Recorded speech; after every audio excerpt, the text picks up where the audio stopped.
12 December 1971 চীন ও যুক্তরাষ্ট্রের গোপন আশ্বাস প্রাপ্তির পর ঢাকায় এক সংবাদ সম্মেলনে জেনারেল নিয়াজি বলেন, আমার বুকের উপর দিয়ে ট্যাঙ্ক চালিয়েই শত্রুকে ঢাকা দখল করতে হবে।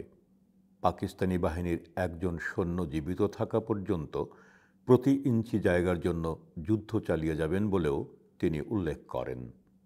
রাতে প্রাদেশিক সরকারের বেসামরিক উপদেষ্টা মেজর জেনারেল রাও ফরমান আলী আল বদর ও আল শামসের অধিনায়কদের নিয়ে সেনা সদর দপ্তরে গোপন বৈঠক করেন। বৈঠকে বুদ্ধিজীবী হত্যার নীল নকশা প্রণয়ন করা হয়। ফরমান আলী তাদের হাতে তুলে দেন বাঙালি বুদ্ধিজীবীদের নামের তালিকা। জামালপুর থেকে কোনো ক্রমে পালিয়ে আসা ও ময়মনসিংহ থেকে বিতাড়িত পাকিস্তানি সৈন্য টাঙ্গাইলে সহযোদ্ধাদের সাথে যোগ দিয়ে শক্তিশালী প্রতিরোধ গড়ে তোলে।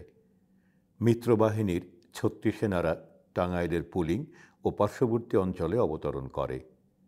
রাতে কাদেরিয়া বাহিনীর সহায়তায় টাঙ্গাইলে পাকিস্তানি সৈন্যদের উপর আক্রমণ চালায় মিত্রবাহিনী।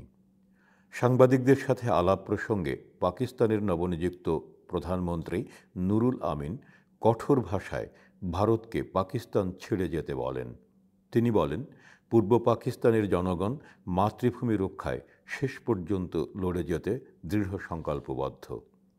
রেডিও পিকিং থেকে বলা হয়, সোভিয়েত ইউনিয়ন ভারতের মাধ্যমে পাকিস্তান আক্রমণ করে মূলত চীনকেই দমন করতে চায়। ভারতের তথাকথিত বাংলাদেশ সমর্থনের অন্যতম কারণ বিশ্বে আধিপত্য বিস্তার। সাংবাদিক নিজামুদ্দিনকে ধরে নিয়ে যায় আল বদর বাহিনী। তিনি বিবিসিকে নিয়মিত সংবাদ পাঠাতেন। রাতের খাবার খেতে থাকা অবস্থায় আল বদর বাহিনী তাঁকে ধরে নিয়ে যায় ও পরে হত্যা করে।